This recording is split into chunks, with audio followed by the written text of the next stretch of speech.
Hello, I'm Scott Humphreys, author of the book The Age of Melodramatic miniseries, and I made this video essay to celebrate the 40th anniversary of Sins, which first aired in February 1986. It stars Joan Collins and a wonderful international cast.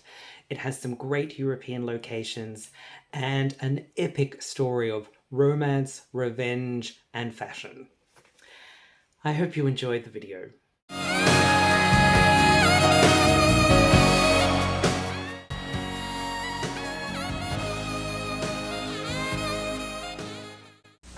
Tomorrow, an extraordinary new miniseries begins. Joan Collins stars as Hélène Junot, the wealthy owner of a vast fashion empire. Jean-Pierre Aumont, the French count. Gene Kelly, the American composer. James Valentino, the U.S. senator. Giancarlo Giannini, the Italian gigolo. Lauren Hutton, the scorned wife. Joseph Bologna, her playboy husband. Stephen Burkhoff, the former Nazi major. Tomorrow, their sins begin. The three-part, 7-hour miniseries, Sins, debuted on the CBS network, February 2nd through 4th, 1986. Joan Collins, who also co-executive produced the miniseries with her then-husband Peter Home, starred as the protagonist Hélène Junot, an elegant Frenchwoman who overcomes a traumatic early life during World War II to establish a million-dollar fashion magazine empire, facing a multitude of romantic problems and personal tragedies on the way. The miniseries was based on the 1982 debut novel by Judith Gould, which was the pen name of two male writers, Nicholas Peter Biens and William Rhea Gallagher. They adopted the pen name to appeal to the women's fiction market. Judith was a nod to Judith Krantz, whose books were bestsellers in the same market category they were targeting, and Gould was a reference to money or gold, manifesting the success they hoped to achieve. The miniseries adaptation was produced on a lavish scale, befitting of mid-1980s television excess. It had a budget of $14 million, or about $42 million in 2026, adjusted for inflation, with location filming in Paris, Venice, and the south of France. There were 122 speaking parts, and an international cast of stars including Gene Kelly, Timothy Dalton, Jean-Pierre Aumont, Marissa Berenson, Joseph Bologna, Stephen Burkhoff, Capquin, James Valentino, and Lauren Hutton. Catherine Mary Stewart played the role of Hélène as a younger woman in flashbacks. French composer Francis Lai provided the soundtrack, with additional music by Michel Legrand and Roland Romanelli, and the title song, It's Hard to Be Tender, was co-written and performed by Carly Simon. The title song single and the full soundtrack were released commercially in Europe. There were over 80 costume changes for the character of Hélène, including more than 30 custom-designed outfits by Italian fashion designer Valentino for the current-day 1980s scenes, and many others by French costumier Michel Frenny for scenes set in the 1950s and 1960s. According to the show's publicity, this set a record for the most costume changes for a character in a single production. We now return to the television premiere of Sins.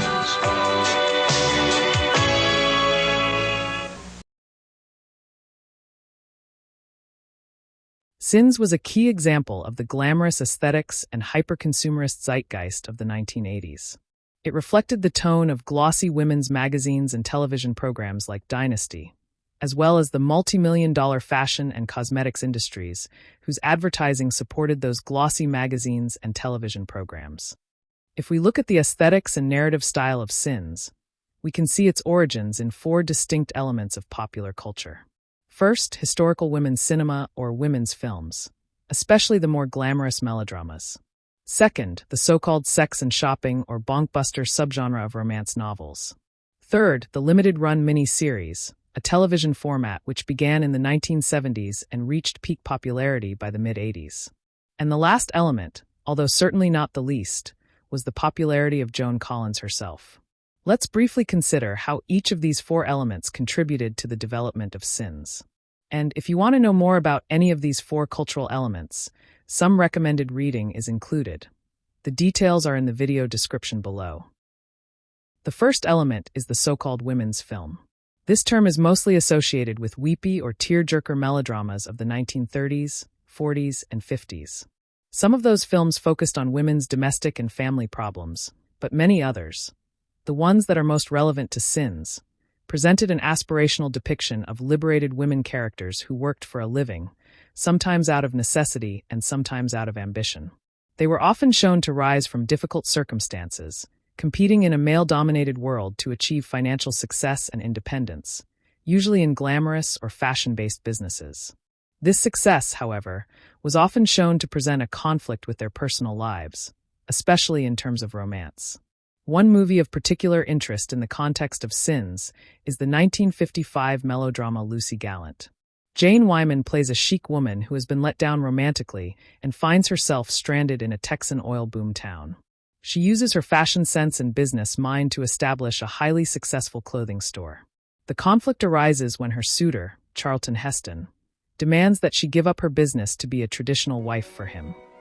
I don't mean to hurt you. Yeah, I know. You're out to prove something. You're going to be independent. Never need anybody. Never leave yourself open again. Just you and that store, Lucy Gallant Incorporated. You'll show them, won't you? All by yourself. That's right, and I will. The theme of conflict between love and work was also explored in classic comedy films, as well as melodramas. Those films show the sexism and double standards that women had to overcome, but still suggest that work and love are ultimately incongruous, and the woman usually chooses love. But it is the melodramas that compare most strongly to Sins, and the glamour melodrama films of Joan Crawford in particular provide an interesting prototype for the character of Hélène Junot and her story in Sins. In her earlier melodramas, Crawford frequently played shopgirls from the wrong side of the tracks who used their nous and their sex appeal to rise from rags to riches, experiencing various romantic entanglements on the way while clad in chic designer gowns. The second element to influence Sins is the bonkbuster or sex and shopping novel, which was actually part of a wider trend in popular women's fiction that focused on high-achieving, intelligent women characters. Emerging in the late 1970s, these best-selling books featured highly driven, sexually assertive female protagonists who challenged double standards and sexist social norms. They often worked in glitzy industries and had a keen interest in designer fashions. The books espoused a kind of individualist feminism that embraced the pro-capitalist, pro-consumerist political ideology of the time. Rita Felsky called them money, sex, and power books, and she described the typical bonkbuster as featuring a glamorous, ambitious heroine who fights her way to the top of a corporate empire while engaging in conspicuous consumption of men and designer labels. A powerful new miniseries, Monday. You were born to be painted. Maggie Lunell. Her luminous flesh made Mistral a legend, and her the queen of a high-fashion empire. But one man's passion could destroy it all. Stephanie Powers stars with Stacy Keach and Lee Remick in Judith Krantz's Mistral's Daughter. Many of these books were adapted into miniseries during the 1980s, especially those by author Judith Krantz, and these texts bear the strongest resemblance to Sins. The 1984 miniseries version of Krantz's Mistral's Daughter is especially comparable to Sins. Both aired on CBS, both were based on popular bonkbuster books with period European settings and a hyper-glamorous aesthetic. Both were primarily filmed in Paris, and there was an overlap of personnel including the cinematographer, director, costume designer, and actor Timothy Dalton, who appeared in both productions. Judith's husband, Steve Krantz, was also a producer on both shows. Television standards of the day did not allow for the depiction of the steamy sex scenes that were such a prominent component of these books. With so much of the sex removed, along with the associated political commentary around double standards and sexism, the comedic elements of the books were also omitted. The miniseries versions became romantic melodramas that were more akin to glamorous soap operas like Dynasty or Falcon Crest, rather than the sizzling, witty, and politically provocative books on which they were based. Despite this, most bonkbuster miniseries adaptations were successful, and they formed a template for Sins. The final pop culture element that influenced Sins was its star, Joan Collins, who was at the peak of her celebrity power when she made Sins. Since 1981, she had thrilled fans around the world in her role as the scheming Alexis in Dynasty, a show almost as famous for its lavish settings and opulent clothes as it was for its campy plot lines and cliffhangers. Dynasty was the #1 show in the 1984 to 85 television season, and Collins had made many high-profile commercials and TV movies and specials during her time on Dynasty and appeared on hundreds of magazine covers, all of which cemented her image as a dazzling throwback to Hollywood's golden era. Her glamorous persona, exuding seasoned, sexy yet classy continental chicness, endeared her to the public, especially middle-aged women. And so did her backstory as a former 1950s movie star and 1970s horror scream queen whose return to prominence was the kind of comeback story America loves. This is a very special award for me because the last time that I won an award was for the most promising actress of 1957. Thank you, audiences. Thank you, the people, and thank you, America. I love you. Thank you. We now return to Sins, starring Joan Collins and Stephen Burkhoff.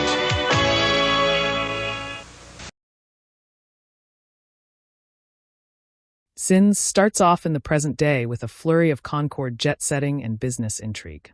Hélène Junot is the successful publisher of a legacy Vogue-style international fashion journal called Couture, but her latest magazine venture, an attempt to reach the so-called everyday woman, has failed on its first issue.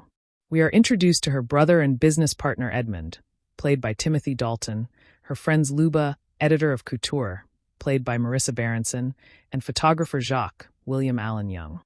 We learn that a cabal of Helene's enemies are scheming against her to destroy her company and ruin her life. They have one thing in common.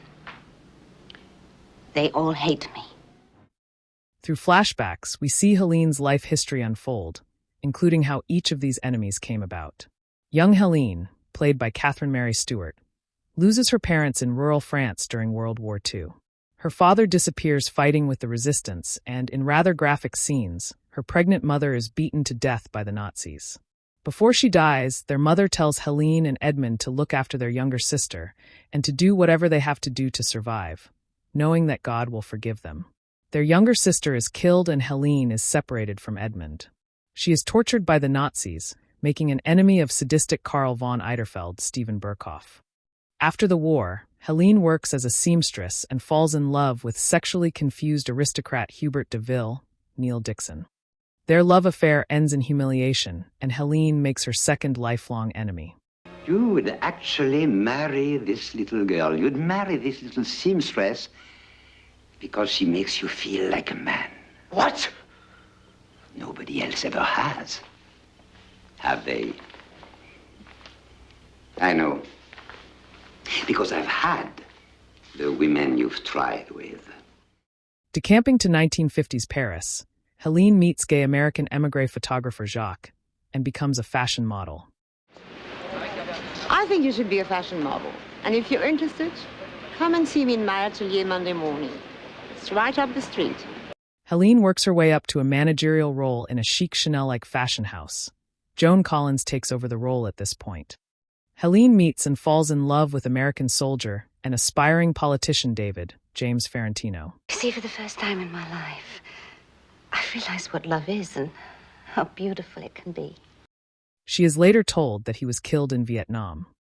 David was killed in Vietnam. Oh, no. Oh, God. Oh, no.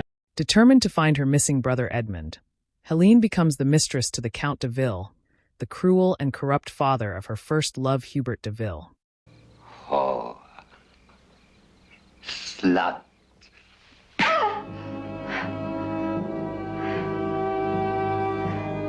She sells the jewels that he gives her to fund the search for her brother. You are a whore.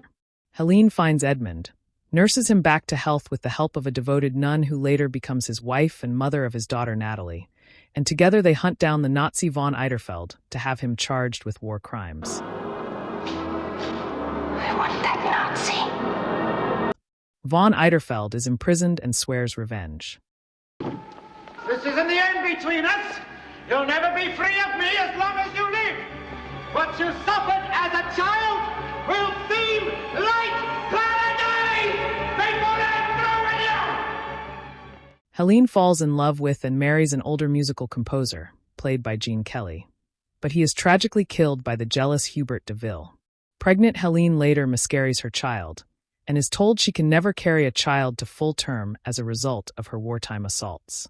Hélène blackmails the de Villes to get them to fund the establishment of her fashion magazine Couture, which is a wild success. Hélène discovers that David did not die in Vietnam. They reunite, but David's mother convinces Helene to leave him because her sordid past would jeopardize his future as a politician. Consider who you are. Mrs. Westfield, I am a respected businesswoman. I run a huge and very successful company. Do you think that's what they say about you in an American election campaign? Or would it be about your questionable role in the death of Eric Hovland? Or your days as a model in Paris, when you were a kept woman? Hélène, I'm being as honest as I can. I know the sacrifice I'm asking, but if you marry David, you will take away his future. David marries someone else, and Helene becomes a workaholic. She later has a brief affair with architect Steve, Joseph Bologna, making an enemy of his neurotic wife and architectural partner Zizi, Lauren Hutton. Steve tragically dies.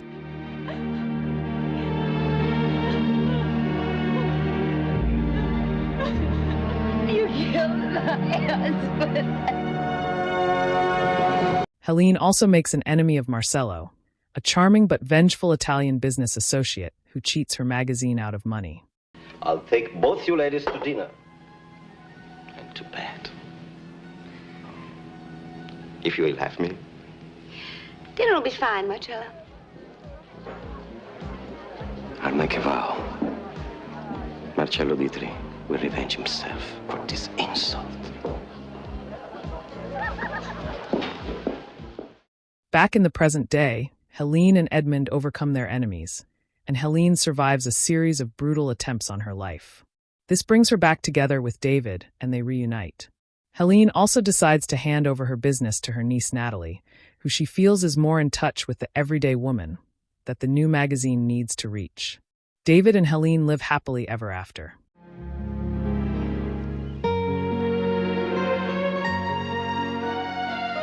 Now I ask you, isn't this a wonderful way to end a honeymoon? And this is just the beginning. Why did you kiss me? Or have you lost interest now that I'm a happily married woman?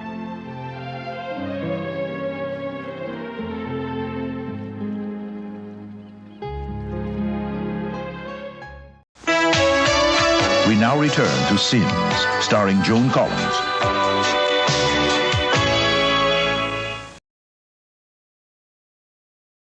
When it was released, most of the publicity and reviews of Sins focused on its opulence and visual spectacle. Reviewers saw the show as a frothy star vehicle tailored to Collins's persona. They considered its soapy narrative subservient to its glossy aesthetics and its sense of giddy, pro-consumerist proselytizing. It's not really about what it's supposed to be about. It's really about Joan Collins and her Valentino clothes. Sins is a hymn to consumerism. Expensive clothes, nice table settings, big houses, and a fantasy as well. However, it does have a moral. Pluck will win out. It gets you the clothes and big houses. A preposterous and opulent farce. This is a mini-series made by and for many minds. You're in trouble from the start when you're shown the Eiffel Tower, and then, in case you're unsure, the word Paris pops on the screen. Glamour and fashion are central to Sins, not only because of the setting in the fashion industry, but because of the aesthetic tone of the production. Entire scenes are framed around the display of the clothes and jewelry. Many scenes begin with Collins entering in wide shot, with the camera pausing to take in her clothes, then following her in mid-shot as she walks across the room. Only then does the dialogue start. But there is more to Sins than just visual splendor, romance, and opulence. Intentionally or otherwise, the narrative delivers a number of codified messages to viewers about the importance of resilience, about the projection of personal image and glamour, about misogyny and men who try to control and denigrate independent women, about women in positions of power and the challenges they face in balancing a career with a personal life. You've become some arrogant autocrat who has to call all the shots. I'm sorry about this, Hélène. Helen, I can't work for you anymore. You're stifling me in everything I have to offer. You've made this magazine a substitute for a husband and children, and I've led your life too long. I'm sorry, but I've got to live my own now. On the one hand, Sins shows the fragility of romantic love, suggesting that only her work, independence, and creativity can fulfill a driven woman. On the other hand, it also shows that romantic love and marriage are still the natural and desired state for any woman. Hélène in the miniseries eventually gives up her empire and hands over her magazines to her younger niece in order to marry and have a fulfilling romantic life. She trades off her business life for domesticity. This kind of normative romantic ending was common in melodramatic miniseries of the era, but it is also a notable contrast to the end of the book, where Hélène also reunites with her lover, but he insists that she must keep her company because it is intrinsic to who she is. Sins also conveys an interesting retrospective message about the end of the so-called impossible superwoman ideal of 1970s and 1980s pop culture, foreshadowing her replacement with a more realistic, everyday woman, especially in contrasting the characters of Hélène and her niece Natalie. The character of Natalie, whose personal style is frumpier and simpler than her aunt's, and the other chic older women in the miniseries, also predicts the replacement of 80s glamour with the 90s grunge pared-back style. You are throwing away your future. I don't want the future you've got mapped out for me. I don't want to be a carbon copy of you. Another area where Sins predicts a move away from romantic fantasy and glamour and towards the more gritty television dramas that proliferated in the 1990s is in the way it depicts violence. The level of casual violence in Sins is quite different to that of earlier, similar melodramatic miniseries, which tended to just imply rather than show violence. Sins is much more graphic. This is not something that the viewer would expect from a glossy romantic melodrama of the time, which is ostensibly light and frothy escapism. It is indicative of the changing audience tastes and increased appetite for more graphic depictions of violence. Taken together, these factors demonstrate how Sins reflects a particular moment in time where televisual standards and tastes were changing. In a way, Sins is both the ultimate reflection of the heights of the glamorous, giddy 1980s, and it also signals the imminent end of the Reaganist era of excess and conspicuous consumption.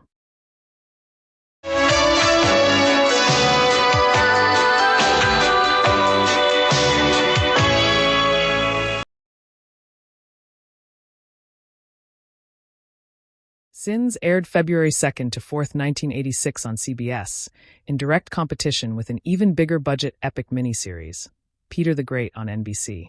Filmed in Russia at a cost of $26 million, it was NBC's most expensive production ever, with a huge cast including many well-known European actors such as Maximilian Schell, Vanessa Redgrave, Laurence Olivier, and Omar Sharif. It would win the Emmy Award for Best Miniseries in 1986. In previous years, the three networks had all aired their February sweeps miniseries in different weeks, so they were not in direct competition, and so it was a bold move by NBC, which had recently taken the #1 network title away from CBS. In her memoir, Second Act, Collins wrote about her fears that this aggressive scheduling could sink her own miniseries. She said that her producer, Steve Krantz, allayed her fears by saying that Peter the Great is a big, heavy historical epic that Mr. and Mrs. Average might think is too cultural for their taste. We're frothy and light with a great plot and cast, and a story that all women will want to watch. A surprise. The national ratings are in, and Sins on CBS edged out NBC's Peter the Great. According to AC Nielsen, Sins was watched in about 600,000 more households than Peter the Great. Peter the Great won the overnight ratings in the major metro markets, but Sins did better in the so-called flyover states, and it won the overall ratings. CBS threw Collins and the cast and crew of Sins a party to celebrate their triumph. I'm not saying the material was any better, but we certainly had a lot more flash. Sex always wins out in the end. Sins and Collins were a hit, but neither Sins or Peter the Great rated exceptionally well compared to the highest-rating miniseries of previous years, and both had fewer viewers than the season's highest-rated miniseries, North and South, which had aired on ABC in November 1985. This was probably an early indication that the miniseries boom was waning. Then, Joan Collins in a daring new CBS miniseries. France has surrendered to Germany. She's infiltrated the Italian military. Fascinating. You certainly are. She's a spy, Mr. They're being watched by the Gestapo. Get out of Monte Carlo. Believe me, you will talk sooner or later. No! When all of life was a gamble, the stakes were highest in Monte Carlo tonight. The success of Sins encouraged CBS to partner again with Collins and Home on a second miniseries, Monte Carlo.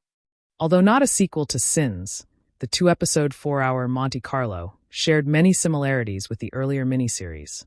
A glamorous heroine in a French wartime setting, and many of the same production personnel. Collins hit it big last season with Sins, and she's hoping to equal that success by using many of the same crew. We have the same costumer, we have the same lighting director, the same crew, the same production crew, the same makeup and hair people, the same everything. We even have three of the same actors. So hopefully it will be as good. Collins plays a Russian singer who is also a spy for Allied intelligence based in Monaco on the eve of World War II. George Hamilton is her love interest, an alcoholic American writer.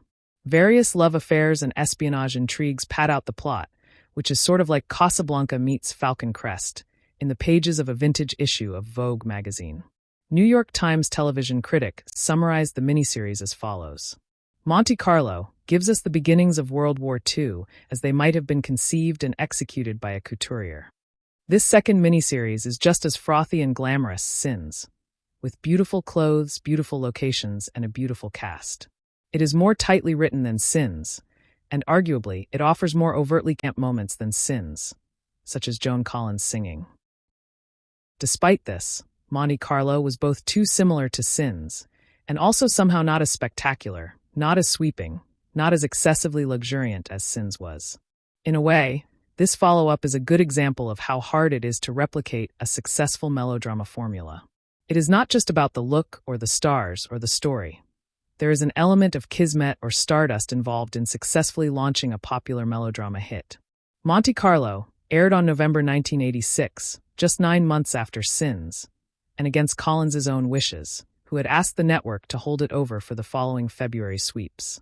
For audiences, it was a case of too much of the same thing too soon, and although it was successfully and profitably sold around the world, probably on the strength of Collins's celebrity and the popularity of Dynasty, ratings in America were disappointing. We now return to the television premiere of Sins.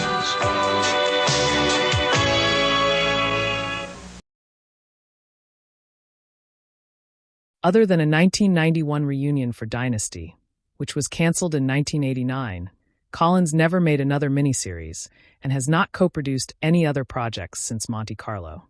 Each year there were fewer romantic melodrama miniseries on television, and when they did appear, they were much more pared-back productions compared to the grandeur of Sins. In the decades since, Collins has remained a highly visible pop culture figure active in film and television, often in supporting roles that play on her glamorous persona. She also became a successful memoirist and novelist. One of her novels, Primetime, was proposed to become a miniseries, but sadly that never eventuated. Collins has also been honored in her homeland of the United Kingdom, being appointed as an Officer of the Order of the British Empire in 1997 for services to drama. In 2015, she was made a Dame Commander of the Order of the British Empire for her services to charity, giving her the title of Dame Joan Collins. As for the author of Sins, Judith Gould published another 17 novels, but none of these were adapted for film or television. The men behind Judith Gould died in 2012 and 2025. Sins really is, in many ways, a time capsule of the end of an era. So what, if anything, is the legacy of this miniseries? After 40 years, it is still being consumed by old and new fans alike. Some viewers are drawn by nostalgia for 1980s excess, some by a camp sensibility, and some by a love of glamorous romantic escapism. When critics dismiss Sins as frivolous and superficial, they are not necessarily wrong, but they are only partly right. Sins is frivolous and superficial, glossy and frothy, romantic and escapist, beautiful to look at and easy to digest. It does not reflect reality or even realism. And that, of course, is exactly the point of a show like Sins. It is not intended to be deeply meaningful, nor politically relevant. The main political points that it makes are that war and Nazism are bad, and that women are capable of establishing and running businesses. Overall, Sins is not trying to be like more serious miniseries such as Holocaust, 1978, The Winds of War, 1983, or War and Remembrance, 1988. It is more comparable to other romantic miniseries like Mistral's Daughter and Danielle Steele's Crossings, which both use World War II as more of an emotional backdrop than a realistic dramatic setting. The only problems arise in Sins when it departs from this emotional romanticism, showing graphic scenes of violence. But just because it is superficial does not mean that it is not satisfying. Quite the opposite. It may not be dramatically or socially significant, but it does provide a kind of escapist fairy tale for adult women spectators seeking a respite from reality and realism. If we leave aside the problems of its violence, and the way that it implies that a woman cannot run a business and be fulfilled romantically at the same time, then Sins is the sort of breezy popcorn entertainment that we can watch and enjoy without needing to think about it too much. There is a place for social realist drama, and there is also a place for glamorous romantic melodrama. One form does not compromise or negate the other. And Sins is a great example of glamorous romantic melodrama.